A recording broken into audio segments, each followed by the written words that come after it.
Hey everybody, welcome to Kyle Brandt's Basement Turbo Edition. That's a little inside joke amongst the staff and myself. But welcome inside the basement. You're part of the joke, I promise. You'll get in on it. All kinds of things to talk about today, of course, and talk about what I love over the American Football Conference, what I hate in the NFC, and then what is hilarious. And we're going to talk about the Back to the Future musical today. How do you not? This is heavy. We got to get into it. Crispin Glover, wherever you are, we love you. But first, let's go to the Sky Cam, if you please. Kind of feeling it today. Got a little bit of a warm-up. Oh, did you see that? He was rolling around and in and out. I suck at this. I'm going to keep doing it. End the gag, Kyle. Never.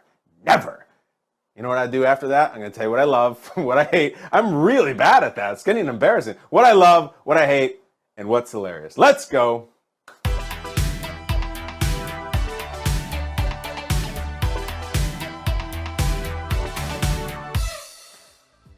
Okay, I love the big three in the AFC. I'm just going to put it out there right now. That's where we're going with this thing. We got the Bills. You better believe we got the Chiefs, and I think we got the Bengals. I know it's early. I don't care. We are on a collision course with these three teams. They're coming in there in the same intersection, three-way intersection, and they're going to collide at some point. It's going to be January. Who knows? It may even be February. The Super Bowl's so late now, I think the divisional round is like February 20th or something crazy like that. I love these three teams. I've decided it right now. Now, look, there's other teams in the AFC that matter. Let's just take those aside for a second right now. The Ravens, they have a decent record. We've seen a lot better Ravens teams, even in the Lamar Harbaugh window. I think this team is flawed, all right? Maybe it's still October. I'm going to jump ahead of that right now. The Jets, I like what the Jets are doing. I don't have any confidence in the quarterback yet, and the Breece Hall injury, which is breaking now as we're doing this, just sucks. I hate it. He's out. The Browns, no, definitely not. The Titans are going to be in the playoffs. I love the Mike Vrabel Titans. Are they going to make any noise? I don't think so. Chargers, come on. I can't get there yet. That leaves us with these three teams, guys. Unless you want to count the Dolphins. Dolphins, we'll see, too. But I love the Bills. I love the Bengals. I love the Chiefs. And listen, Chiefs are going to the bye week now. Bills are coming out of the bye week. Chiefs are going to go in, and they're sitting there just a nice 5-2. They got a couple of losses. Fine. They're figuring things out. They enter the bye week, and it's so important to just nail it before you go to the bye week. Just like the Bills did, winning at Arrowhead, actually. Because you spend the next 2 weeks just dormant, no games, no practice, no nothing. Everybody talk about you, and that's how you leave that impression before you go to that bye week. And they left the impression of just crushing a Niners team that I think we all respect, especially defensively. The Niners defense at times this year has looked like the best defense in the NFL, and Mahomes did whatever he wanted. And I don't think this is a good sign for the rest of the AFC. You just want the Chiefs out of it. It would be really nice if they had lost that game, 4-3 into the bye. That's game over 500. Struggling. They missed Tyreek. That's the thing. That storyline is so done and so dead. And Tyreek's on to doing good things with Miami. It is over. You see Mahomes, 10 different receivers against the Niners. I don't want Mahomes hitting 10 different receivers. I want him reliant on Kelsey with a few Juju cameos. No, he's going to guys like Mecole Hardman, Jerick McKinnon, Noah Gray, Jody Fortson. That's a real person. Some guy named Justin Watson. Is that his name? I don't know who Justin Watson is. I work in the NFL for a living. I don't care. I don't know who that is. Sky Moore, 10 deep. Mahomes settling in, new players, new offense. It feels like a whole different attack, and they got it now. They're working on it. They're figuring it out. And I think they're going to play the Bills or the Bengals in the playoffs. I don't know which one it is. Bengals, interesting story, too. Terrible start. You start out, you completely stumble out of the gates. Not surprised at all, at least not to me. It's just hard. It's hard psychologically. It's hard in football to come out of that kind of run that they had last year and be like, no problem. We kept our players. We kept our coaches. Who cares? It's not an on-paper thing. It's not about who you kept on paper. It's just psychological. It's very difficult. Very difficult. They sucked it up. They said, we're not going to just quit. And you think we're going to go back to being the Bengals and this crappy old organization and the Bungles and all. No. We're fine. We have great players right now. We're good. This was supposed to be something of like the game of the week. I was really excited about Falcons-Bengals because I like the way both teams play. They smashed them. The Bengals destroyed Atlanta. That is an Atlanta team that's not crazy talented really yet, but they play really hard and they run really well and they have a good defense. They got smoked by the Bengals. And I think we got these two teams that are coming together with our guys in Buffalo who are on the bye. And now the Buffalo game's fascinating this week, of course. National television against the Packers, which we'll get to in a second. And they're favored by double digits already in Buffalo, Sunday Night Football. And if you watch the Packers and you watch the Bills, you think, well, 10.5 points, 11 points, something like that. They'll crush them. We'll see. We'll see. There's some other good teams in this AFC. I have so much respect to what the Chiefs and Mahomes are doing. It's what they're going to do every year. At some point, we're going to get to the post-Kelsey era of the Patrick Mahomes career. Kelsey's amazing. He'll play maybe a couple more seasons, 2, maybe 3 at the most. And then it's going to be, how do you replace Kelsey? They will. They will. It doesn't matter. Kelsey's going to go to the Hall of Fame. They'll replace him. It's not a Kelsey thing. It's not a Tyreek thing. It is a Mahomes thing. Andy Reid's going to walk away at some point. How do you replace Andy Reid? Doesn't matter. As long as Mahomes is there, he's that good and that solid. And he's going to be the nemesis every single year if you're one of these teams who really wants a Super Bowl, like Buffalo or Cincinnati or even the Chargers, teams like that who just don't really have one. Mahomes is always going to be there. He's always going to be your problem. It's like Michael Jordan in the Eastern Conference. It's just you got to get through him. You got to do it. The Burrow thing isn't going away either. I don't know what the deal with Burrow is. Burrow has this weird similarity where he started his career with a lot of similar statistics to Dan Marino, up to and including second year, losing the Super Bowl, all that. You don't want to have a Dan Marino career. I say that with respect to Marino. He's incredible, and the stuff that he was putting up back in the 80s is awesome. You don't throw for that many yards in the 80s. It's crazy. Everybody does it now. Back then was amazing. But I'm sure Joe Burrow does not want to have Dan Marino's career because there's this massive thing over it and never won it. Let's see where Joe Burrow goes. Let's see if they continue it. But right now, I believe in this team this year. I know their record is not incredible. They have a few losses, don't care. They took it on the chin. They kind of spit blood into the bucket in the corner. Now they're coming back out. I love the Bengals are playing. They smashed Atlanta. Smashed them. And then we got our guys, Buffalo. The favorite, the runaways, bye week, rested, great record. Only one loss, which was a really weird loss when they were missing a lot of their players. And kind of like they lost to the Sun, to Heat. It was a terrible loss to Miami because the conditions were so bad. Couldn't snap it at the end. Remember, that's the only thing that's keeping them from an undefeated record. Those are my 3 teams I'm throwing in with. It might be an outlier. I think it would be really exciting if the Miami Dolphins just caught fire again. And when they have Tua out there and he's healthy and he's breathing, they're undefeated. So they matter, but we'll see. Still pretty young. I don't know if Tua is really big time yet. I know Burrow is. I know Allen is. I know Mahomes is. We'll see. The big 3. It's very exciting right now. Chiefs, Bengals, and Bills. Those are my guys. Big 3. We'll see them in January. I love those guys. I love them. Very likable players, likable teams, likable coaches. It's everything you want. Then there's the other side. That's what I hate. Let's go.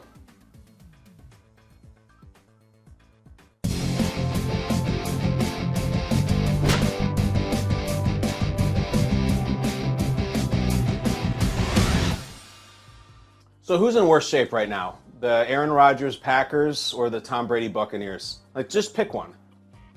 Who do you think, if you had to be a player on that team, if you had to be a fan of that team, if you had to be the coach, the GM, just you're invested in that team right now for the rest of the season, who would you rather be with? It's interesting because the Packers beat the Bucs, so they must be better off. I don't know if they are. The Packers don't have a bunch of great players, certainly not on offense. The Bucs do. The Bucs have awesome players. The Bucs are loaded on paper, but man, they stink. I don't know what the answer is. I think probably I'd rather take my chances with Tampa just because there's so much talent and there's supposed to be familiarity and there's supposed to be chemistry. You don't see any of it. They're really bad, both of them. I wish they could play again just to see who really is the worst.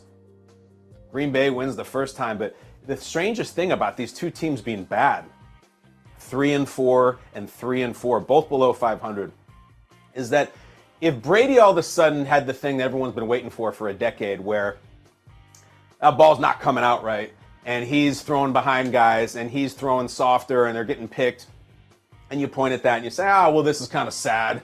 Tom Brady's finally rotting. Tom Brady's arm's finally falling off. He stayed 1 year too long. He's Willie Mays on the mat, stumbling around the outfield. That makes sense. That's something to point to and to blame it on. Brady's fine. Brady looks like Brady. Brady physically he looks like he could have looked in 2012 or 2006. Same deal. Same deal, same dude, same deal. Throws it well, doesn't run, but moves around. Like, I'm not seeing Brady fall off physically. It's not there. They just have nothing. They have no buzz. They scored 3 points against the Panthers. 3. And Rodgers, same deal. Rodgers isn't falling off physically. That throw he made when he left the pocket and left it up there for Aaron Jones and he made that great touchdown to kind of get them back in it for a second against Washington, it's an awesome throw. That's MVP making a play. But they can't get a win. It's so strange. It really is. And then Rodgers had this explanation afterwards. This is a lot of the sound that's going around the talk radio and everything this morning, is that So they're saying, Aaron, you're 3-4. You guys can't beat anybody, and now you have to go to the best team in the league and play them on national television. What's that going to be like?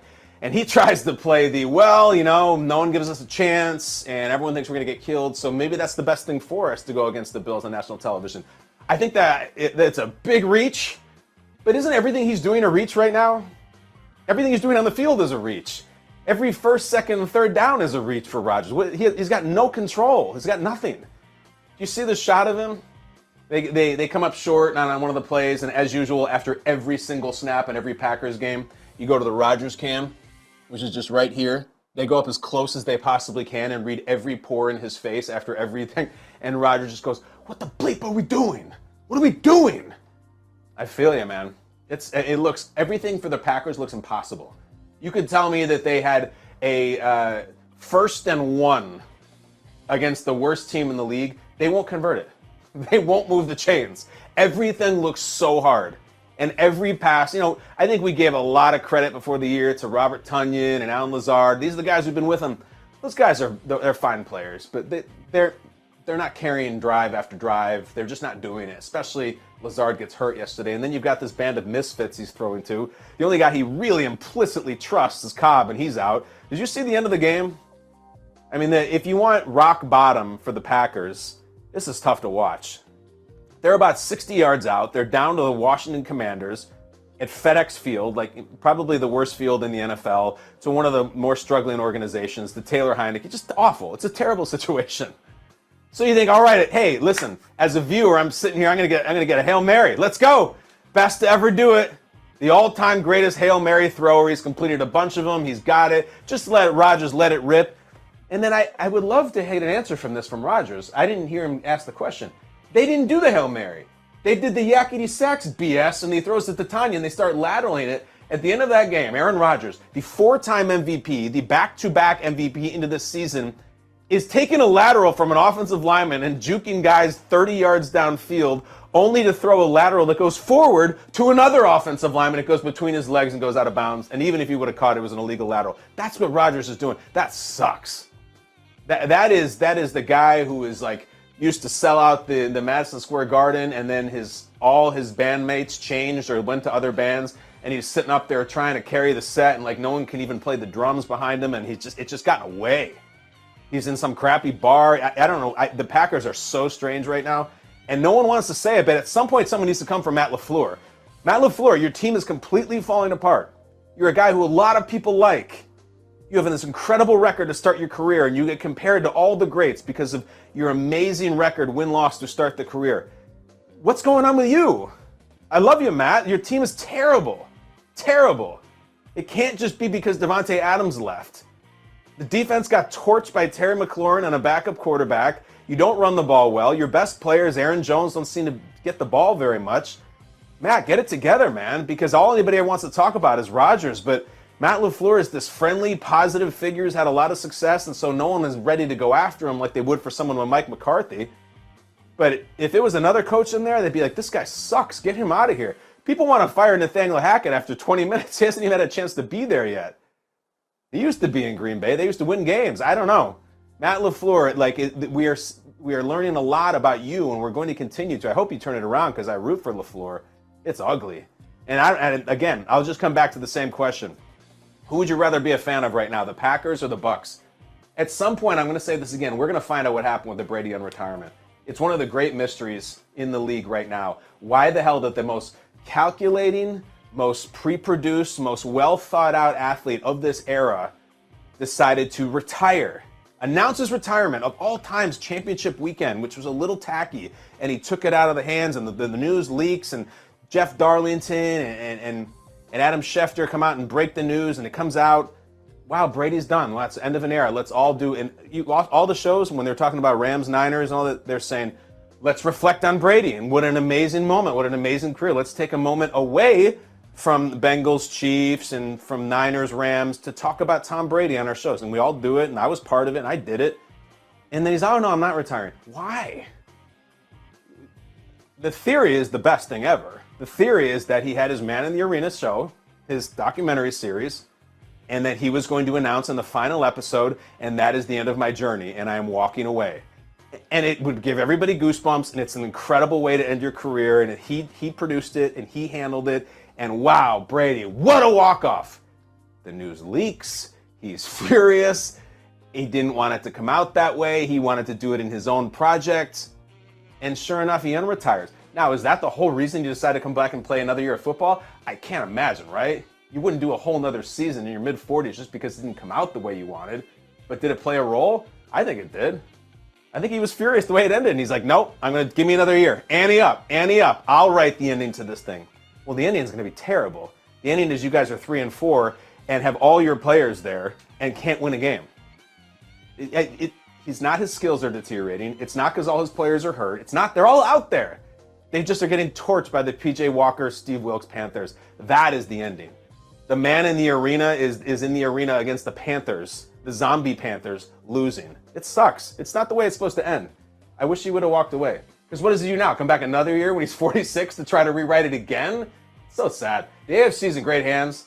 The old guard of the NFC, it's falling apart. It really is. It's really bad. I hate it. Let's move on to what's hilarious, though. Come on. Lions, Tigers, and tailgates. Oh, my.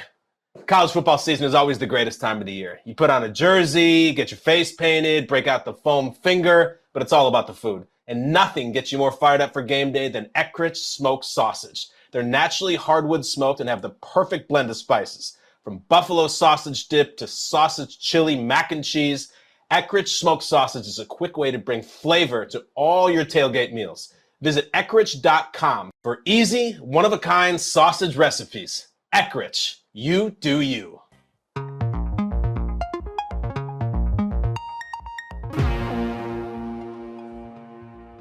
All right, so let's go back to the NFC. We're doing a tennis match right here from the NFC, AFC, NFC, and you know we talked about what was really negative right there with Brady, and if I'm distracted, it's because I'm trying to pull up a tweet from my guy. Brady and Rodgers, it's so strange to watch them just struggle, and they can barely complete a pass, it feels like sometimes. And yet, in the NFC, the class of the thing, my guy Peter Strager was, what Peter does is he travels back and forth to California to work for Fox on the weekends, and then he comes all the way back to New York where he lives and works with me in the morning. So he has a lot of time to think about football, which is what makes Peter great. Peter tweeted yesterday, okay, fun exercise. And this is what's hilarious. I love it. NFC Pro Bowl quarterbacks this year. And never mind fan voting, like who's really deserving? Let's imagine that the Pro Bowl experience and the Pro Bowl award and the Pro Bowl nomination was truly based on merit. It's not a junior high school election like it actually is. NFC Pro Bowl quarterbacks this year need 3. Who you got? He says his. Jalen Hurts, Kirk Cousins, Geno Smith, and the alternate, in case, Cousins decides he can't do it, is Daniel Jones. That's it. Jalen Hurts, Kirk Cousins, Geno Smith, Daniel Jones. Those are your 4 guys in the NFC. Rodgers plays in the NFC. Brady plays in the NFC. That's 4 MVPs, 7 Super Bowls. And we're talking about if you were basing the Pro Bowl on merit, which maybe someday it will be, you're going to Geno. Does anybody else want in? Is there another man in? I'll tell you this. Dak's back. Who knows? Maybe he'll start playing well. The game against the Lions was just kind of a warm-up. It was fine. Don't let Heineke get hot. Heineke's going to ride for a few weeks now. He's dollar store Ryan Fitzpatrick, but I like him. And the Bears and Lions, no. Falcons, Mariota was a thing for a while. I don't think PJ Walker is going to be in the Pro Bowl. And then after that, Stafford's just been a mess. And Jimmy Garoppolo is Jimmy Garoppolo and Kyler is Kyler. You never want to be one of those guys where you just say that person is that person. It's usually not a good thing. So I'm coming back to the big 4. Hurts, Cousins, Geno. And Hurts is undefeated. Cousins, the only team he lost to is Hurts. And then Geno keeps chucking it. There's an interesting thing with Geno Smith. If he had a different sliding door moment, would he be having the same career he's had? And by that, I mean an up and down, waiting on the bench for a long time. He's having a moment now, but he had to wait years for it. Geno looks like a natural out there. He looks really good. Throws a nice ball, doesn't make a lot of huge mistakes, throws a deep ball, does it all. It's like that's what we thought we were getting when he was coming out of West Virginia and he was just destroying people statistically. That's one of the first people, Geno Smith, who I remember LeBron tweeting about. was kind of a huge deal. It seems really tacky and passé now, but back in the day, LeBron, years and years ago when Geno Smith was still in college, this NBA superstar tweeting about a college player at West Virginia was considered really cool. And they would start SportsCenter with like, LeBron loves Geno Smith. And Geno Smith had this cool name and he felt like kind of the new cool thing. It's the first player I remember LeBron tweeted. Now LeBron tweets about everybody. LeBron will give a River Craycraft tweet in the middle of the Dolphins game and no one cares anymore. But he's used to tweet about Geno, meaning he was like the next superstar. Then he just lands with the Jets and it's just a mess. It's like the kind of the back end of the Rex Ryan regime, and there's he and there's Sanchez. And it doesn't work out. Geno gets hurt. Geno gets punched by his own teammate as he's about to start the season. It's just awful. And then he bounces around and he's in Seattle, and finally Russell leaves and he gets the start. But what if Geno had just come in right off the bat and had played with this great offensive coach? Never mind the situation, but like one of these guys, like an Andy Reid or somebody like that, and he just landed and he got to be with him. Would he have become a star? It's an interesting thing looking back because he just looks so good now and he was always talented. I know there were things around the combine about work ethic and whatnot, but a lot of that's nonsense a lot of times looking back. I really wonder if Geno would have gotten to this career faster, if he would have landed a different place that was better for him, better set up for him, rather than like the kind of circling the drain Rex Ryan Jets deal. I miss him, but I like it now. And that's the guy. When they, the Pro Bowl is not a thing anymore. They're going to have all these different events. Like, it's going to be a whole different deal. There'll be no offensive line. I think they're playing a flag game or something. We talked about it in Good Morning Football. But when they send the NFC representatives, get ready for like a big old drink tab on Daniel Jones, Kirk Cousins, and Geno Smith. I don't know. I just want to be there if Daniel Jones and Kirk Cousins are together because they're going to be sitting there swimming with their shirts with the zinc oxide in their nose and the croquis on their sunglasses. That's my kind of party, and that's hilarious. Let's get, though, to what we're doing next on the show, and that will be a little segment that we call, oh yeah, Takes on Takes. Let's go.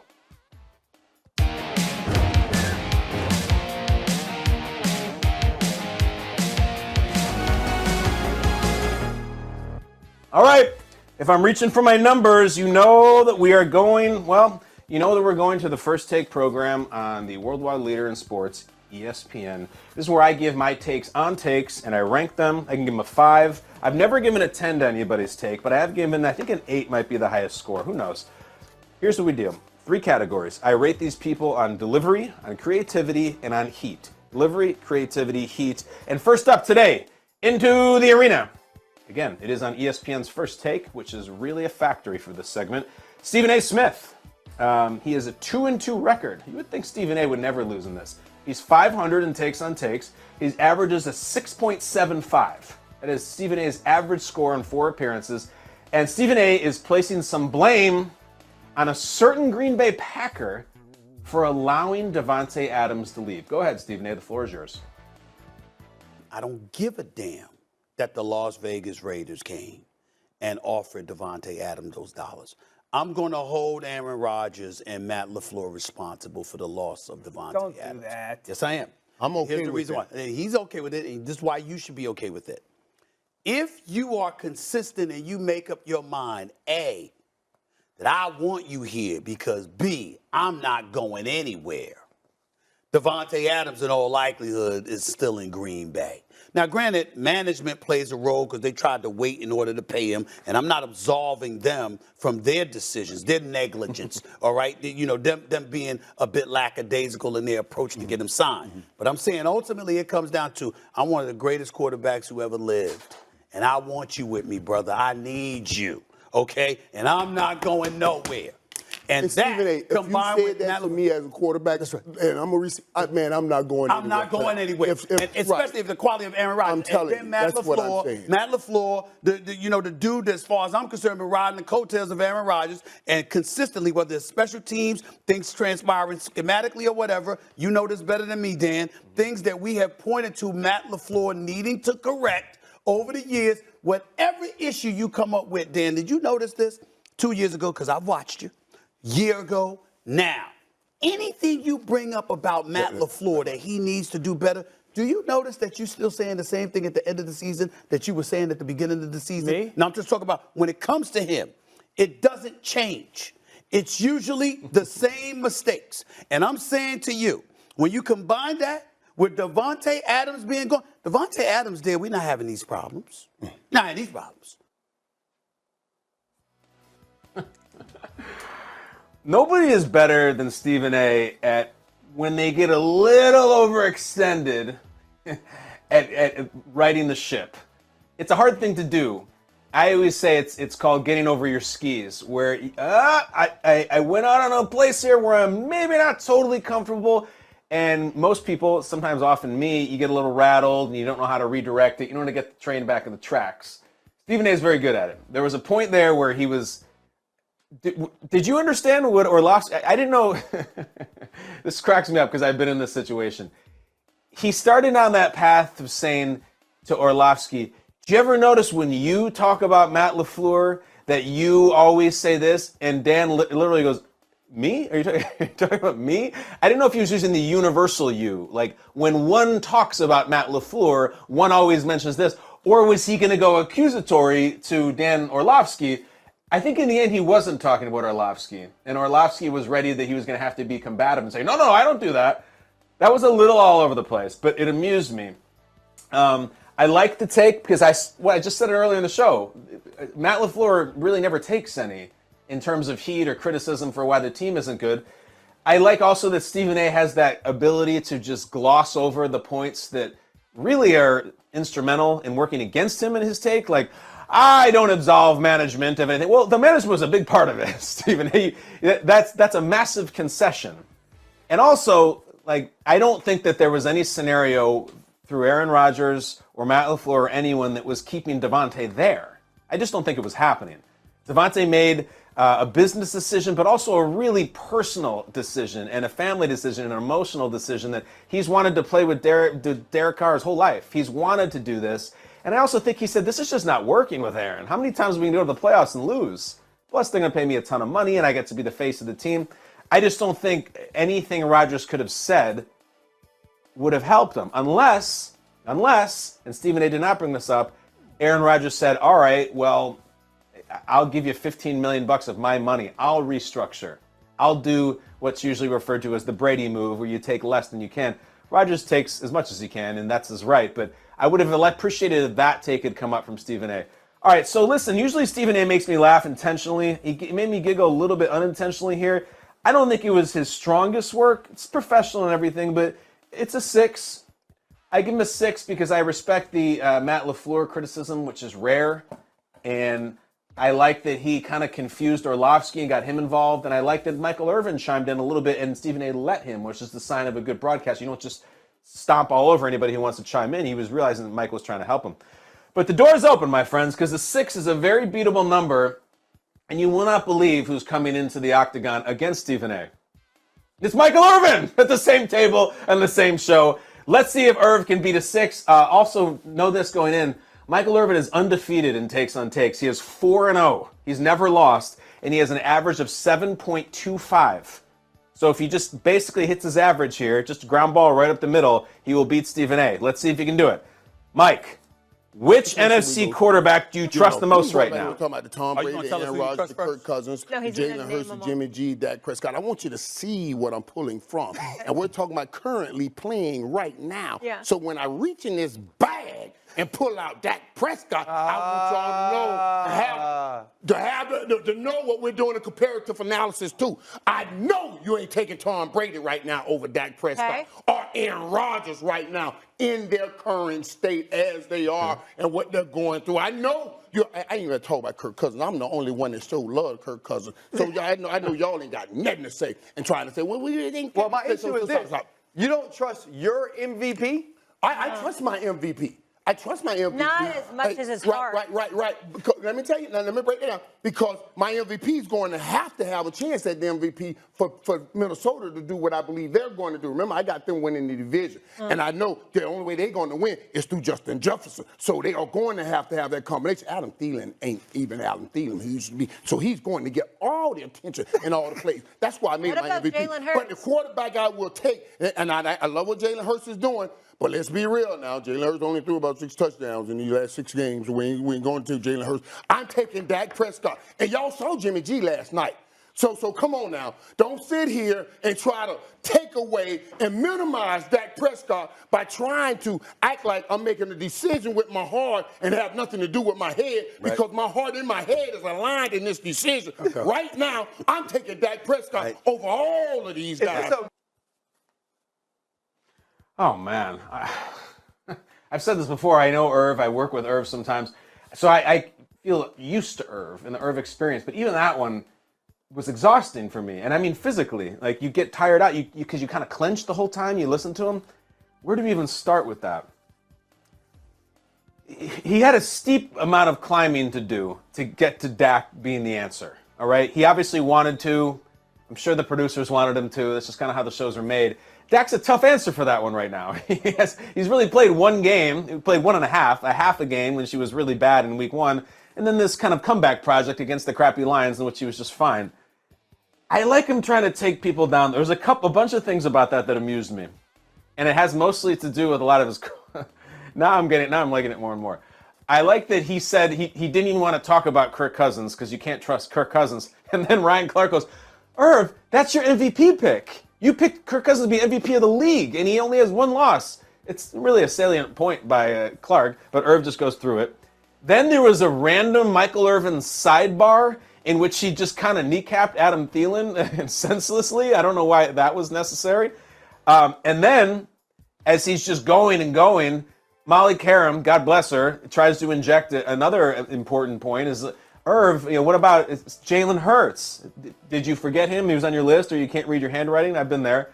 And then I like that Irv clearly had a statistic that was given to him by a producer, because you go through it and you're like, all right, so Michael, in this segment, you're going to go for Dak Prescott, and you're going to have to prove he's the most trustworthy. It's going to be hard. So what I got here is some ammunition against the other guys. Okay, all right, great, perfect. And it's tough. How do you talk against Jalen Hurts right now? They're undefeated, and he's played really well. So you have this statistic about he's thrown for just 6 touchdowns in the last 6 games. Well, they've won all the games, and also he runs for a lot. So that's kind of a big part of it. So I like that he had the clearly churned out for the researcher nominal statistic, which again, I cast no stones. I've used those before, but I like watching other people do it. And then at the end, it was just this sort of get the plane down on the runway.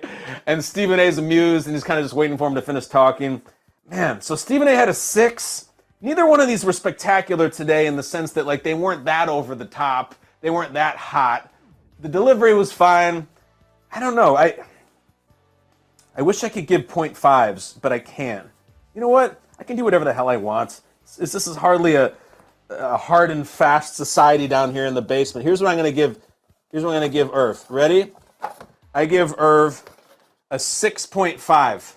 This is not a 65. It's a 6.5. I don't think Irv earned a 7. His stuff is too good. That would insult other work that he's done to give that a 7. But I also think he was better than Stephen A. 6.5. Michael Irvin remains undefeated. He lowered his average a little bit, and Stephen A falls to 2 and 3. Stephen A, the person who says he's never lost the debate in his entire life. Now that is a take. I love that take. I give that a 10. But in this case, Michael Irvin, your winner of takes on takes. Somebody's going to have to beat him at one point. It will not be today. Let's move on to a guy who knows all about producing segments just like that, which is probably why he's amused by that segment just like I am. Sam Pepper with Brandt Awareness. Do you have ambitious hiring goals for the last quarter of 2022? With a powerful hiring partner, big goals are no big deal. You need Indeed.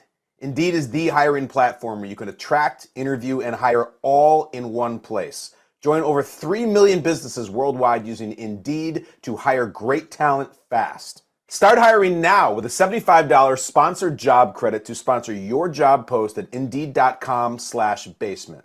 Offer good for a limited time. Claim your $75 credit now at Indeed.com/basement. Need to hire? You need Indeed.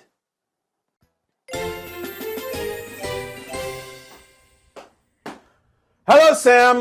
We haven't seen you in a few days. I've missed you. The segment's missed you. Do you understand what I mean when I start pointing out those little researcher gave him this nuances and all that? Are you taking away the same things I am? Of course I am. Of course I am. At the end of the day with those shows, you just got to keep playing the hits. So whatever the researcher can do to get them to where they always get to, that's the key. You play the hits, when you go to see the B-52s. Guys, just play Love Shack. Play it 3 times. I saw B-52s, I'm not kidding, in Southern California like 12 years ago. And my wife and I went because it was really close. And we went ironically. I'm not making this up. They opened with Love Shack. Okay, you're like, why would you do that? I'll tell you why. Because they also closed with Love Shack. Like, they played it twice at the beginning and the end, and then Rock Lobster right in the middle. Like, that is how you stay in the game for 40 years, and I respected it, and I think that's what they're doing over there, Sam. What do you got? 100%. Well, first up, I got big news for you out of Indy. The Colts are making a change at quarterback. Frank Reich says that the plan is for Sam Ehlinger to be the quarterback for the rest of the season. Oh, my God. Matt Ryan, who's apparently dealing with a shoulder injury, threw 2 picks in Sunday's loss to the Titans. What do you make of this? All right, so this is real live breaking news. I did not know this was going on. Well, I can tell you, Sam, I'm not shocked. I'm not shocked at all. That Matt Ryan, if there's a stat I saw about him that normally I roll my eyes at the on-pace statistics, but he is blowing away the pace to break the single-season fumbles record, like blowing it away. It's held by 2 guys. One of them is Dante Culpepper, and I'm not sure who the other one is. Someone in the last 25 years, also a quarterback. He's been bad. And it's part of, obviously, a much bigger picture with the Colts in that they start a different quarterback every year. And it's sort of this like senior tour kind of in a way where, okay, so you had Luck, and that was a really unfortunate thing when he decides to leave. Then you got your Jacoby Brissett, I guess you're in. And then you had that crazy random Phillip Rivers year where he plays 1 season. They make the playoffs. And they actually gave the Bills a really good game in Western New York. Rivers retires. And then you do the Carson Wentz project. That was actually okay, but it was such an embarrassing ending that they fired him. And then this take always in the offseason, they brought in Matt Ryan. Every single person seemed to say the same thing. Stability. They have an adult at quarterback. And I understood the sensibility of it in the sense that it was just kind of fine. Like Matt Ryan is a pro, and he's been through everything, and he'll ready the ship. He won't just puke on himself. He won't wet his pants. He won't come unglued. He won't be great, but like he'll be, we don't need him to be great. We have Jonathan Taylor, and I think our defense is pretty good.